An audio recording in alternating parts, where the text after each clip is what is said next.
1।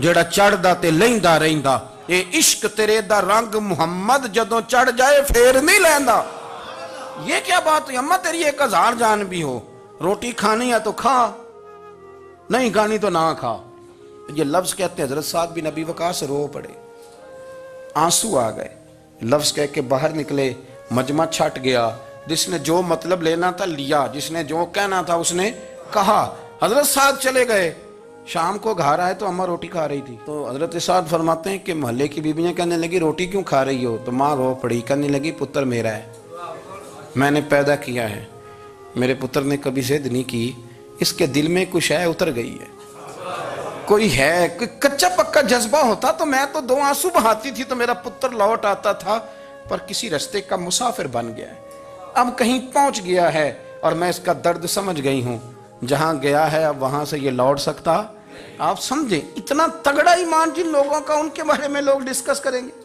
ان کو نا قرآن پاک نے بطور نمونہ بیان کیا ہے، اللہ فرماتے ہیں ایمان اس طرح کا جس طرح میرے نبی کے صحابہ کا۔ یہ منافقوں کی بات ہو رہی ہے پہلے سے بارے میں، وَإِذَا قِيلَ لَهُمْ آمِنُوا كَمَا آمَنَ النَّاسُ، جب ان سے کہا جائے کہ ایمان اس طرح لاؤ جس طرح میرے نبی کے صحابہ لائے، قَالُوا أَنُؤْمِنُ كَمَا آمَنَ السُّفَهَاءُ، تو وہ کہتے ہیں اس طرح ایمان لائیں جیسے بیوقوف لائیں، یہ تو بیوقوف ہے، ہر شے نبی پاک پہ قربان کر رہے ہیں۔ تو اللہ فرماتے ہیں أَلَا إِنَّهُمْ هُمُ السُّفَهَاءُ، خبردار ہو جاؤ، میرے نبی پاک کے غلاموں کو بیوقوف کہنے والوں تم بیوقوف ہو۔ اللہ کہتا ہے تم پاگل ہو، بیوقوف ہو، اللہ انہیں پاگل کہتا ہے، اللہ پاگل کہتا ہے انہیں جو نبی پاک کے صحابہ کو پاگل کہتا ہے، اللہ انہیں پاگل کہتا ہے۔ یہ معیار ایمان ہے، قرآن نے کہا ایمان اس طرح کا جس طرح کا نبی پاک کے۔ وَإِذَا قِيلَ لَهُمْ آمِنُوا كَمَا آمَنَ النَّاسُ، ایمان اس طرح لاؤ جس طرح میرے نبی پاک کے صحابہ ایمان لائے ہیں، اس طرح ایمان لاؤ، اس طرح۔